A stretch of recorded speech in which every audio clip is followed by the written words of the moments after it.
ඇත්තටම Nissan Magnite එක ගෙවන ගානට වටිනවා. අද අපි කතා කරන්නේ Nissan Magnite Ascent version එකේ ඉන්ටීරියර් එක ගැන. මේ වීඩියෝ එකේදී මම ඔයාලට පෙන්වන්නේ boot එකේ ඉඳලා driver side එකට යනකම් Magnite Ascent එකේ තියෙන features and options. වීඩියෝ එක ටිකක් දිගයි. ඒ හින්දා ඉක්මනට මම explain කරගෙන යනවා. අපි ඉස්සෙල්ලාම boot space එකේ ඉඳලා කතා කරගෙන යමු.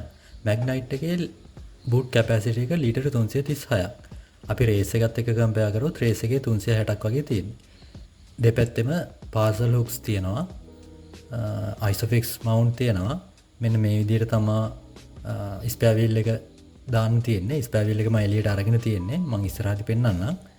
ඒතකොට spare wheel එකත් එක්ක tool set එකයි jack එකයි reflect එකයි එනවා. මේක full size wheel එකක් නෙමෙයි. හැබැයි tubeless tire එකක්. අපිට temporary use කරන්න පුළුවන්. එතකොට seat 60/40 විදිහට නවන්න පුළුවන්.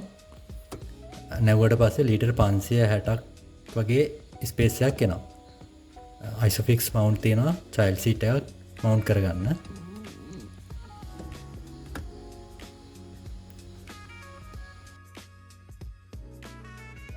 පිටිපස්සේ right side door එක open වෙන්නේ මේ විදිහට. එතකොට ඔයාලට පේනවා window control එක තියෙනවා. ඊට පස්සේ bottle holder එකක් තියෙනවා සහ chrome door handle එක තියෙනවා, window lock එක තියෙනවා. එතකොට arm rest එක විදියට fabric material එකක් තමයි තියෙන්නේ. plastic නෙමෙයි. ඊට පස්සේ seat දෙකටම child lock feature එක තියෙනවා. glass එක close වෙන්නේ මේ level එකට විතරයි. එතකොට මේ විදිය තමයි පිටිපස්ස seat එක. මේක 60/40 විදියට නවන්න පුළුවන්. මෙන්න මෙයා lock එක unlock කරලා seat එක පල්ලෙහාට නවන්න පුළුවන්. එතකොට seat පිටිපස්ස seat එකේ දෙන්නෙක්ට තමයි headrest එන්නේ. ඒ දෙකම adjustable headrest තමයි තියෙන්නේ. passengers ලා තුන් දෙනාටම seat belts තියෙනවා. seat belt තුනම pre-tension type එකේ. මේ seat belts පිටිපස්සේ row එකේ seat belts දැම්මේ නැහැ කියලා warning එකක් එන්නේ නැහැ.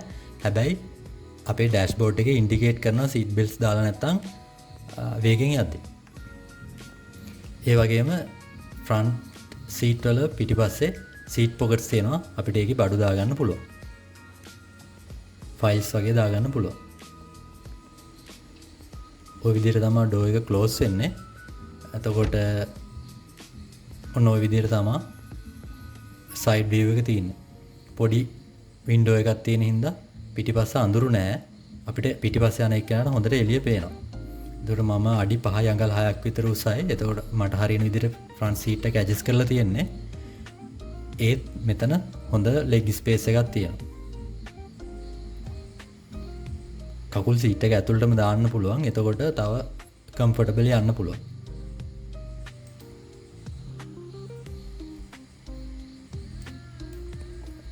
grab handle එකක් තියෙනවා. coat hook එකකුත් තියෙනවා. පිටිපස්සේ passengers ලා දෙන්නටම මේ feature එක දීලා තියෙන්නේ. දෙපැත්තට. මේක තමයි cabin light එක. එතකොට මේක off කරන්න පුළුවන්, on කරන්න පුළුවන්. center position එකේ තිබ්බාම අපි දොරක් අරපු ගමන් මේක on වෙනවා.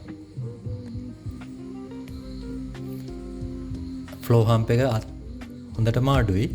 ඒ හින්දා තුන් දෙනෙක්ට යන්න පුළුවන්. හැබැයි දුර ගමනක් යනවා නම් තුන් දෙනෙක්ට ටිකක් අපහසු වෙන්න ඉඩ තියෙනවා. මේක තමයි center armrest එක, cup holders දෙකක් තියෙනවා, mobile holder එකක් තියෙනවා.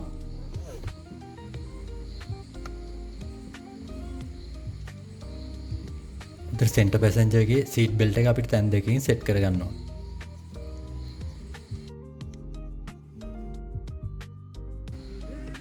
Nissan Magnite එකේ doors හතරටම මේ වගේ හොඳ volume එකක් තියෙන bottle holders තියෙනවා. එතකොට අපිට මිලිලිටර 1500 බෝතලයක් මේක. ඒක දාන්න පුළුවන්. තව දාන්න ඉඩ තියෙනවා. ඔය විදිහට දොර අරගන්න පුළුවන්. ඔතන තමයි door lock එක තියෙන්නේ. මේ speakers හතරටම එනවා. ඒවා reasonably හොඳ quality එකක් තියෙනවා. audio quality එකක් තියෙනවා. rear row එකේ වම් පැත්තේ door එක open වෙන්නේ මේ විදිහට. එතනත් ඒ වගේමයි soft fabric material එකක් armrest එක විදිහට තියෙනවා. adjustable headrest තියෙනවා. seat එක 60/40 විදිහට නවන්න පුළුවන්. මේ 60 part එක. ඒක විදිහට නවන්න පුළුවන්. ෆ්‍රන්ට් සීට් එකේ පිටිපස්සේ සීට් පොකට්ස් තියෙනවා. අපිට ෆයිල්ස් වගේ දේවල් දාගන්න පුළුවන්. සීට් එකේ කිසි කරදරයක් නැතුව නවන්න පුළුවන් අතන.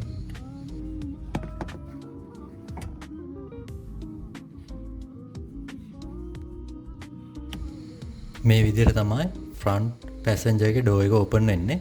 ඒකත් අර විදිහමයි පිටිපස්සේ ඩෝ ස්ට්‍රක්චර් එකම තමයි. සොෆ්ට් ෆැබ්‍රික් මැටීරියල් එකක් තියෙනවා ආම්රෙස්ට් එක විදිහට වම් පැත්තේ. බොටල් හෝල්ඩර් එකත් සේම්. අපිට ලොකු හොඳ වොලියුම් එකක බොටල් එකක් දාන්න පුළුවන්. මේක මිලිලිටර් 1500 බොටල් එකක්. තවත් ඉඩ තියෙනවා. එතකොට මෙතනටත් එන්නේ වින්ඩෝ කන්ට්‍රෝල් එක ඔටෝ එකක් නෙමෙයි. අපි ප්‍රෙස් කරගෙන ඉන්න ඕනේ. හැබැයි වින්ඩෝ එක 100% යටටම යනවා. මේ තින්නේ ග්‍රැබ් හැන්ඩල්. හැබැයි මේකේ හුක් එකක් නැහැ.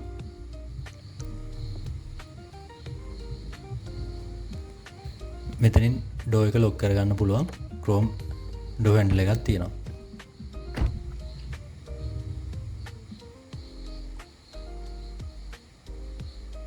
සාපේක්ෂව ওই විදිහට තමයි අපිට ෆ්‍රන්ට් පැසෙන්ජර්ට ඉස්සරහා පේන්නේ. සන්වයිසර් එක ඒකේ වැනිටි මිරර් එකක් තියෙනවා. හැබැයි ලයිට් එකක් නැහැ. මේ තින්නේ ග්ලෝ බොක්ස් එක. ඇත්තරම හොඳ ස්පේස් එකක් තියෙනවා. හොඳ ලොකුයි. සීට් එක ඇඩ්ජස්ට් රික්ලේන් කරන්න පුළුවන්. ෆෝවර්ඩ් බෑක්වර්ඩ් කරන්න පුළුවන්. ඉස්සරහට පස්සට ගන්න පුළුවන්. රික්ලේන් කරන්න පුළුවන්. එතකොට ෆ්‍රන්ට් සීට් වලටත් ඇඩ්ජස්ටබල් හෙඩ් රෙස්ට් එනවා.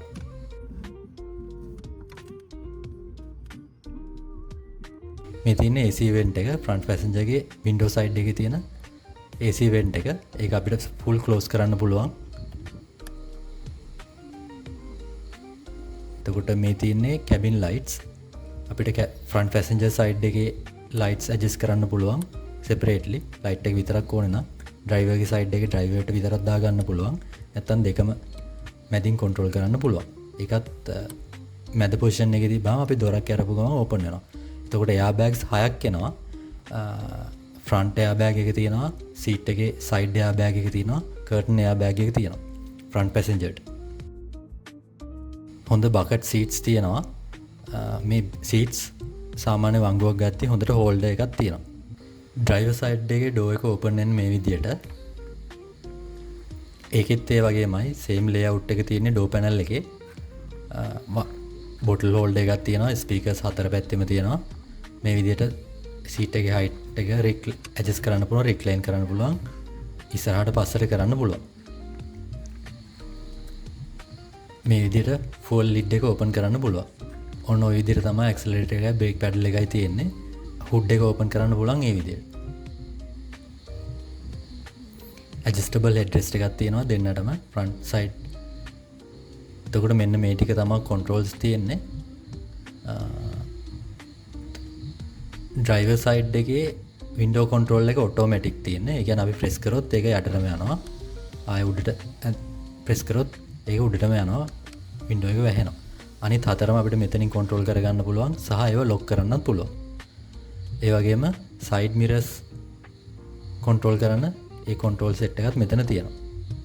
ඒක දෙපැත්තට දාලා ඒ අදාළ විදිහට ඇන්ගල් එක අපිට වෙනස් කරගන්න පුළුවන්. සහ ඒක සම්පූර්ණයෙන් අකුලන්නත් පුළුවන්. ඩ්‍රයිවර් සයිඩ් එකේ ග්‍රැබ් හැන්ඩල් එකක් නැහැ. මේ විදිහට සන් වයිසර් එක තියෙනවා. හැබැයි වැනිටි මිරර් එකක් නැහැ. මෙන්න මේ විදිහට කන්ට්‍රෝල් තියෙනවා. ඩයිනමික් වෙහිකල් ඩයිනමික් කන්ට්‍රෝල් එක තියෙනවා. හෙඩ්ලයිට් ඇඩ්ජස්ටර් එක තියෙනවා. ඇසෙන්ටර් එකේ රිමෝට් කීලස් එන්ට්‍රි සිස්ටම් නැහැ. රිමෝට් කී එකක් නැහැ. එතකොට කී එක මේ විදිහට තියෙන්නේ. මේකේ රිමෝට් ලොක් අන්ලොක් ෆීචර් එක තියෙනවා. මේ විදිහට තමයි ස්ටියරින් වීල් එක පේන්නේ. ස්ටියරින් වීල් කන්ට්‍රෝල් එක මේ විදිහට වොලියුම් අප් ඩවුන්. ඊට පස්සේ සෝස් එක අපිට සිලෙක්ට් කරන්න පුළුවන්. ඒ වගේ ඊට පස්සේ අපිට නෙක්ස්ට් එකට යන්නයි ප්‍රීවියස් එකට යන්නයි ඊට පල්ලෙහා තියෙන බටන් එකකින් යූස් කරන්න පුළුවන්.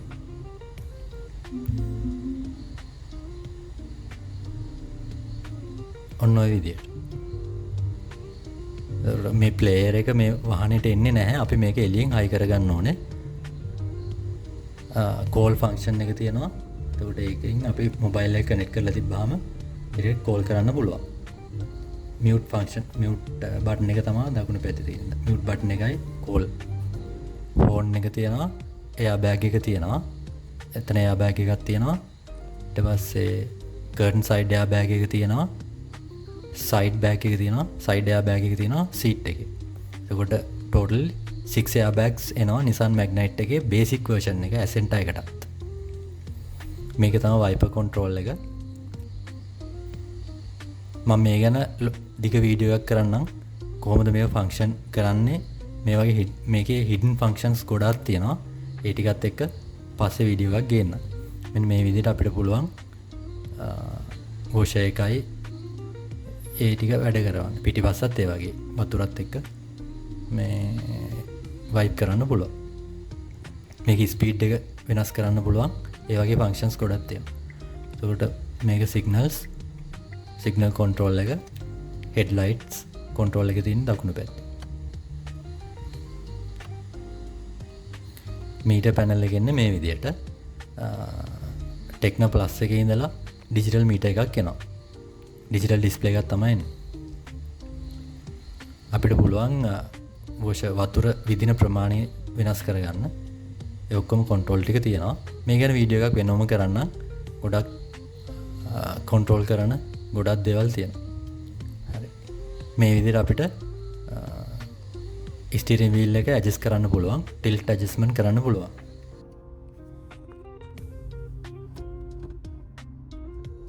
මේ විදිහට සෙන්ටර් කන්ට්‍රෝල් එක දෙනවා. හැසඩස් ලයිට් එක. ඊළඟට සෙන්ට්‍රල් ඩෝර් ලොක් එක. ඊළඟට මේක ඩිෆොගර් එක.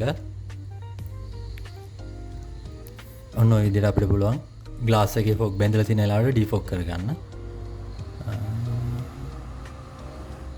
ඊට පස්සේ ඔටෝ AC තියෙනවා. අපිට සෙට් කරන්න පුළුවන් ටෙම්පරේචර් එක. එතකොට එයා ඔටෝමැටිකලි ටෙම්පරේචර් කන්ට්‍රෝල් කරනවා. එළියෙන් ගන්න පුළුවන්, AC on off කරන්න පුළුවන්, ෆෑන් ස්පීඩ් එක වෙනස් කරන්න පුළුවන්. මේ ඩයල් එක ඇතුළේමයි ඩිස්ප්ලේ එක තියෙන්නේ. ඩයල් එක කරකවන්න තියෙන්නේ. අපිට ටෙම්පරේචර් එක මේ විදිහට වෙනස් කරන්න පුළුවන්. එයා ඩිරෙක්ෂන් එක අපිට ඩිසයිඩ් කරන්න පුළුවන් කොහෙන් දෙන්න ඕනේ කියන එක. ඒ වගේ. ඒ වගේම ස්පේසස් ගොඩක් තියෙනවා. අපිට බඩු තියන්න. ඔතන යට තියෙන ස්පේස් එක තියෙනවා. ඒ වගේම ඊට පල්ලෙහාන් එකක් තියෙනවා. ඒ ස්පේස් එකේ අපිට මොබයිල් එකක් වගේ එකක් තියන්න පුළුවන්. ඊට පල්ලෙහා ස්පේස් එක අපිට පාවිච්චි කරන්න පුළුවන්. ওই විදිහට 12 වෝල්ට් අවුට්ලට් එක 12 වෝල්ට් අවුට්ලට් එක තියෙනවා. ওই විදිහේ කප් හෝල්ඩර්ස් දෙකක් මැද තියෙනවා සෙන්ටර් කන්ට්‍රෝල් එකේ. Ascenta version එකේ ආම් රෙස්ට් එකක් එන්නේ නැහැ. සෙන්ටර් ආම් රෙස්ට් එකක් එන්නේ නැහැ ෆ්‍රන්ට් පැසෙන්ජර්ස්ලට. මෙන්න මේ විදිහට අපිට ස්පේසස් තියෙනවා බඩු දාගන්න. පොඩි දේවල් දාගන්න. ওই විදිහට තමයි හෑන්ඩ් බ්‍රේක් එක එන්නේ.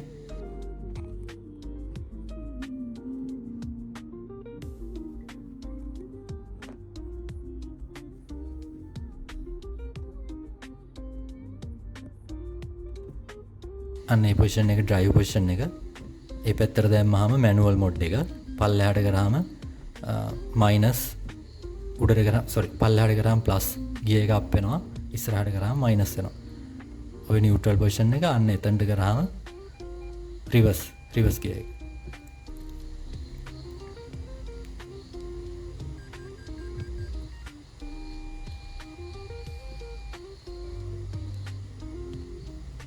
Ascenta එකට මල්ටිමීඩියා ප්ලේයර් එකක් ඉන්නේ. ඒක අපි වෙනවම හයි කරගන්න ඕනේ. ඒක කරන්න පුළුවන්. කිසි ප්‍රශ්නයක් නැහැ. මේ තියෙන්නේ rear view mirror එක. ඒක auto dimming function එක නැහැ. හැබැයි highest grade වල ඒවා තියෙනවා. මේකේ manual තමයි dim කරන්න තියෙන්නේ. මෙතන mic එක temperature sensors ඒ ටික තියෙනවා. side mirrors close කරන්න පුළුවන්. හරි. එහෙමනම් ඔයාලම decide කරන්න Nissan Magnite එක ගෙවන ගානට ඇත්තටම වටිනවද? මේ තියෙන features ඇත්තටම හොඳයිද? මේක අපිට කම්පෙයාර් කරන්න පුළුවන් තව වාහනත් එක්ක කම්පෙයාර් කරලා බලන්න. ඇත්තටම මගේ මතය නම් ගෙවන ගානට සෑහෙනම වටිනාකමක් තියෙන වාහනයක්. Okay, thank you.